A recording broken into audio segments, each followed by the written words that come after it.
Eu acho que essa é uma constatação que condiz com a realidade brasileira. A Constituição Federal de 88, no artigo 144, determina que a segurança pública é direito de todos, mas é dever do Estado. E, infelizmente, a população está subjugada à violação do seu direito de ir e vir, na violação do seu patrimônio, na violação da sua dignidade. Você tem um aumento de feminicídio, você tem aumento de crimes contra a dignidade sexual, de crimes contra o patrimônio, você tem a evolução tecnológica que também faz com que a criminalidade e o crime ele se expanda de outras formas que antes não tínhamos. Então esse é um sintoma e um recado muito claro que a população está dando para nós parlamentares, porque não basta estar na Constituição se esse bem jurídico tutelado, que tem que ser tutelado pelo Estado, está sendo de alguma forma violado com a aquiescência do próprio Estado. Trata de uma forma que eu não acho muito positiva, porque ela lida com um espírito de multidão, mas no sentido de causar pânico. Então isso não é positivo. Nós temos exemplos de que leis que emergiram num sistema de conflito na sociedade, ela não correspondia efetivamente ao que a sociedade queria. Então, eu vou dar um exemplo. Por exemplo, a lei dos crimes hediondos. A lei 8.072/90, ela foi até intitulada no meio jurídico de lei hedionda. Por quê? Porque ela não definia o que era hediondo. O que era crime hediondo? Isso é elementar. Ele simplesmente, o legislador, para atender a um clamor entre aspas, público, editou essa lei para dar essa resposta, mas fez de uma forma muito ruim. Então ali teve violação na própria Constituição Federal, que alguns dispositivos dessa lei foi declarada inconstitucionalidade, e ela não atendeu a sua finalidade, porque ela poderia muito bem ter falado, constitui crime hediondo todo aquele que atentar, etc, etc. Ele simplesmente elencou, considera-se crimes hediondos para efeito dessa lei, e colocou lá os artigos que ele bem entendeu. Então, você tem aí, eu recentemente aqui na Comissão de Segurança Pública, o que passou aqui me deixou assim, extremamente estarrecido, porque eu fui delegado de polícia por 27 anos, eu sou professor de Direito Penal e Processo Penal por 25 anos, e eu sei que a criminalidade, você não reduz a criminalidade apenas com pena, elevando a pena. Esse é um efeito que tem que ser feito, isso não tenho dúvida que tem. Mas você tem que ter políticas também públicas para redução da desigualdade, para saneamento básico, para iluminação pública, para educação pública de qualidade, para saúde pública de qualidade, que são direitos e garantias que já estão na Constituição, no artigo 6º, desde o dia 5 de outubro de 88. Então eu vou dar dois exemplos que passou na Comissão de Segurança Pública. Aumentou-se lá a pena do crime de estelionato. Ora, estelionato está no artigo 171, que é um crime praticado contra o patrimônio, mas é sem violência ou grave ameaça à pessoa. Então, a pena do estelionato é de 1 a 5 anos. E o que a Comissão de Segurança Pública fez? Queria aumentar para 19 anos de reclusão, se a vítima fosse idoso, por exemplo. E eu até questionei no dia, foi publicizado isso, que eu falei assim, olha, o principal bem jurídico é a vida humana. Por isso que o abre-alas do Código Penal é nos crimes contra a vida. Primeiro vem o homicídio, induzimento, instigação, auxílio, suicídio, infanticídio e aborto. Crime contra patrimônio, posteriormente. Então você pega um crime que é praticado sem violência, sem grave ameaça à pessoa, coloca 19 anos de reclusão, sendo que a pena do homicídio é de 6 a 20. Então como que fica a proporcionalidade, a razoabilidade? Depois com muita discussão, eu consegui reduzir de 19 para 12, que também ainda num número muito elevado. Eles aumentaram também, na Comissão de Segurança Pública, furto de cabo de energia. Eu até falei no dia, olha, é mais uma vez o Estado criminalizando a pobreza. Se você traçar o perfil socioeconômico de quem está preso, são pobres, pretos e pardos. Quando o crime que maior reprovabilidade quem pratica são crimes praticados por políticos. Porque quando um político desvia a verba da saúde, ele mata milhões de pessoas. Quando ele desvia a verba da educação, ele mata o sonho de milhões de jovens. Aí eu pergunto, fiz essa provocação na comissão, qual o percentual da população carcerária no Brasil hoje composto de crimes contra a ordem tributária, crimes contra o sistema financeiro, corrupção ativa, corrupção passiva, peculato? Você não tem. Por quê? Porque o Estado criminaliza a pobreza, o Estado criminaliza a cor da pele, e é cômodo para nós, políticos, aumentarmos a pena naquele segmento que é muito mais fácil de você dar uma reprovabilidade penal. E por que a gente não aumenta a pena da receptação, do receptador? Porque você vai falar em furto de cabo de energia, quando com a desigualdade social que nós temos no país, se você pegar... E isso nós temos que saber, porque é nossa função. Se você pegar na própria Constituição Federal, você fala, a União deve instituir um salário mínimo digno, capaz de suprir as suas necessidades da família com saúde, educação, habitação, lazer, vestuário, etc, etc. Você tem esse mísero salário mínimo. E eu não estou justificando o crime nem a criminalidade, longe de mim. Eu acho que qualquer pessoa que viola qualquer bem jurídico tem que ser penalizado, e penalizado com rigor da lei. Mas eu não posso admitir que esse Congresso, que esse Senado legisle de forma contundente apenas contra um segmento social. É claro que para alguns crimes, por exemplo, de feminicídio, estupro de vulnerável, eu sou autor de um projeto que passou na Comissão de Direitos Humanos, por exemplo, para tipificar o estupro de vulnerável virtual. Porque existia dentro do direito que a necessidade de contato físico entre o autor e a vítima nos crimes contra a dignidade sexual. Até que o STJ veio numa decisão inovadora falando que não há necessidade, é dispensável o contato físico. Então eu coloquei isso no projeto de lei e foi aprovado. Colocando o seguinte: se uma pessoa faz uma videochamada, por exemplo, com uma criança, e ali determina que ela tire a roupa ou que ele pratique um ato libidinoso diverso da condição carnal, vai ser caracterizado o crime de estupro de uma forma virtual. É o legislador acompanhando a evolução e o sistema tecnológico. O que eu quero falar é que, efetivamente, nós temos que dar uma reprovabilidade muito maior para determinados crimes, não tenho dúvida. Agora, eu não posso aquecer com essa reprovabilidade atendendo apenas a um segmento, como é o caso ali de furto de cabo de energia ou de um estelionato, quase equiparando a pena do homicídio, que é o principal bem jurídico da vida, com um crime contra o patrimônio praticado sem violência grave ameaça à pessoa. A gente tem que dar uma resposta à população, e aí com muito mais seriedade, sobriedade. Vou dar um exemplo aqui. Eu sou autor de um projeto de lei que aumenta o período de internação para adolescente em conflito com a lei, se ele praticar determinado ato infracional, por exemplo, equiparado como crime hediondo. Não é razoável. Eu fui delegado de polícia e presenciei um rapaz de 17 anos praticando um homicídio qualificado. A pena era se fosse maior, era de 12 a 30. Ele pega, no máximo, 3 anos de internação. Não tem como. Nós devemos tratar igualmente os iguais à medida que eles se desigualem. Então eu proponho que você não precisa reduzir a maioridade penal, porque é uma cláusula pétrea. Nós não temos o poder de fazer isso. Mas você tem como falar que em determinadas circunstâncias, ato infracional praticado com violência, grave ameaça à pessoa, nos equiparados a hediondo, o período de internação tem que ser um pouco maior. Nós temos que tratar igualmente os iguais na medida que eles se desigualam. Hoje, o Estatuto da Criança e do Adolescente, ele prevê que o período máximo de internação para um adolescente em conflito com a lei, e considera-se ato infracional todo crime ou contravenção praticado por adolescente, de no máximo 3 anos. Eu vou dar um exemplo que aconteceu no Espírito Santo. Um rapaz de 17 anos entra numa escola e efetuou vários disparos, matando várias pessoas. O máximo hoje que ele vai ficar internado são 3 anos. Isso foge à razoabilidade. Isso não é crível, isso não é razoável. Então eu proponho que jamais redução da maioridade penal, porque isso não pode. Essa é uma cláusula pétrea prevista na própria Constituição Federal. Mas você pode aumentar o período de internação. Então, por exemplo, esse projeto que eu apresentei é ato infracional praticado com violência ou grave ameaça à pessoa nos equiparados hediondo, o período de internação vai-se até 5 anos, e esse prazo a gente pode debater, aumentando-se inclusive ou não.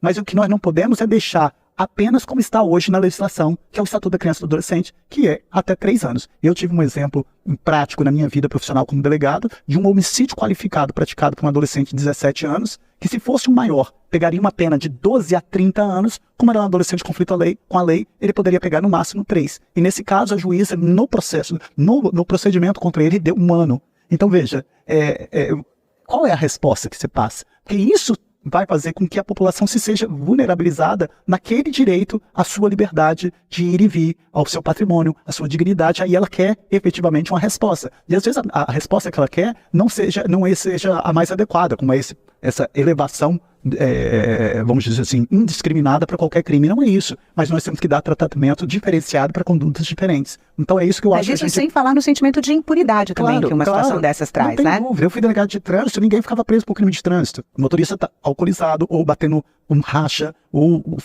tendo feito uso de substância entorpecente, matava um chefe de família ou um jovem, e mesmo se fosse condenado a 8 anos de reclusão, como manda o Código de Trânsito, que é a Lei 9.503/97, ele não ficava nem um dia preso, porque o Código Penal determinava que os juízes tinham que substituir a pena nos casos de crime culposo. Até que eu fiz uma emenda aqui, e hoje a lei, eu tenho orgulho de falar isso, que hoje, se o motorista estiver alcoolizado, quer seja pelo álcool, em estado de embriaguez, quer seja pelo álcool ou qualquer substância de efeito psicoativo, e que ele ocasiona a morte de alguém, essa pena de 8 anos não poderá ser substituída por prestação de serviço à comunidade. Ele vai cumprir pena efetivamente lá. Porque eu acompanhei a dor dessas mães que perdiam seus filhos. E ela me fazia pergunta que eu não tinha como responder. Como motorista, foi devolvido o carro, a habilitação, e no final ele não ficava nem um dia preso. Hoje, graças a Deus, graças a esse projeto que já virou lei, hoje ele determina a cadeia para motorista que matar ou lesionar no trânsito estando em estado de embriaguez. Se você pega um homicídio doloso por disparo de arma de fogo, a pena é de 6 a 20. A tendência do direito penal moderno, isso no crime doloso, é condenar no mínimo. Vamos supor que o juiz condenou a 9 anos, o Tribunal do Júri condenou a 9 anos de reclusão. Quando ele cumpre um sexto da pena, ele já sai para o regime aberto. A cada 3 dias que ele trabalha, ele tem a remissão de pena pelo trabalho. Então 3 anos equivale a que ele cumpriu 4. 1/3 da pena ele sai em livramento condicional. No final do ano, o presidente todo presidente tem que emitir um decreto de indulto ou comutação de pena. Ou seja, se você colocar na ponta do lápis aquela mãe que perdeu um filho por disparo de arma de fogo numa condenação de 9 anos, aquele criminoso não vai ficar 2 anos preso. Isso é razoável? Não é razoável. Por isso que eu falei, não sou favorável à saída temporária. Por quê? Porque já existem outros instrumentos que estão afetos à readaptação ao convívio sócio-familiar, como todos esses institutos que eu falei, remissão de pena pelo trabalho, o direito de estudar, o direito de trabalhar, o livramento condicional, o indulto, a comutação de pena, a progressão do regime de cumprimento de pena, já são todos institutos que já existem, tanto no Código Penal, mas também na Lei 7.210 de 84, que é a Lei de Execução Penal, que já estão voltadas para esse requisito. Porque todo crime, nós temos um preceito primário, por exemplo, artigo 121, matar alguém. Esse é o preceito primário.